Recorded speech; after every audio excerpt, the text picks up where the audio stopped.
Pour faire face aux enjeux complexes en aménagement et en développement du territoire de la CMM, il est important d'avoir un projet de plan intégré, métropolitain d'aménagement et de développement, où enfin on parle de développement orienté vers les modes de transport, les fameux TOD, j'aime mieux l'expression française. Également, qu'on aborde l'importance d'avoir du transport en commun, adéquat, intégré aux structures et à nos infrastructures, qu'on arrête de parler de densité et qu'on la mette en application. On ne peut plus se permettre de faire du développement comme avant, l'ère de l'homo bungalow.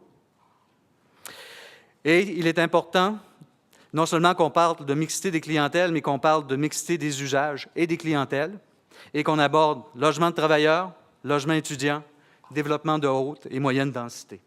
C'est à ce niveau-là que pour nous, pour la MRC de Vaudreuil-Soulanges, le PEMAD devient un véritable outil de planification et de développement intégré qui se lie à notre schéma d'aménagement. Deuxièmement, nous demandons à la CMM de prendre en compte à l'intérieur du PEMAD des besoins de la population de Vaudreuil-Soulanges. Comme vous le savez, Vaudreuil-Soulanges, et si vous ne le savez pas, vous allez l'apprendre, c'est plus de 140 000 résidents actuellement, et on devrait atteindre d'ici 2031 230 000 résidents. Au cours des 2 dernières années, on a augmenté de 10 000 résidents par année.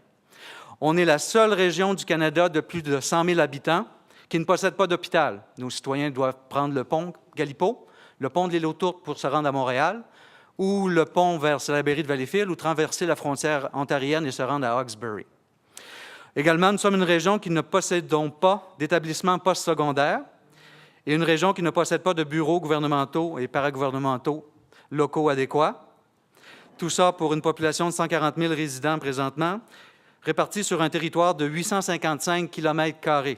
Ça, c'est l'équivalent de l'île de Montréal et de l'île Jésus. C'est immense comme territoire. Et nos besoins sont immenses. Tout d'abord, nous avons besoin d'un hôpital régional. Nous avons reçu là-dessus l'appui massif de notre communauté. Plus de 43 000 résidents ont signé une pétition. On a besoin d'une aile universitaire. On travaille présentement avec l'UQTR. Ça avance très rapidement, mais on n'a pas de place où la mettre. On a besoin d'une aile de cégep. On a une petite aile dans le parc industriel, quelques locaux, mais ce n'est pas suffisant. On a besoin de 4 écoles, 2 francophones, 2 anglophones. Nous travaillons avec les commissions scolaires.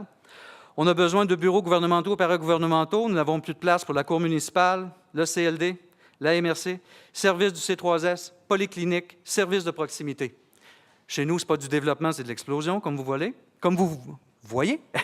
Et c'est une volonté commune des 23 élus de planifier le développement de la région de Vaudreuil-Soulanges en considérant les besoins de la population, tout en visant d'appliquer les principes d'aménagement et de développement du PEMAD, densité, mixité des usages et développement axé sur le principe des TOD.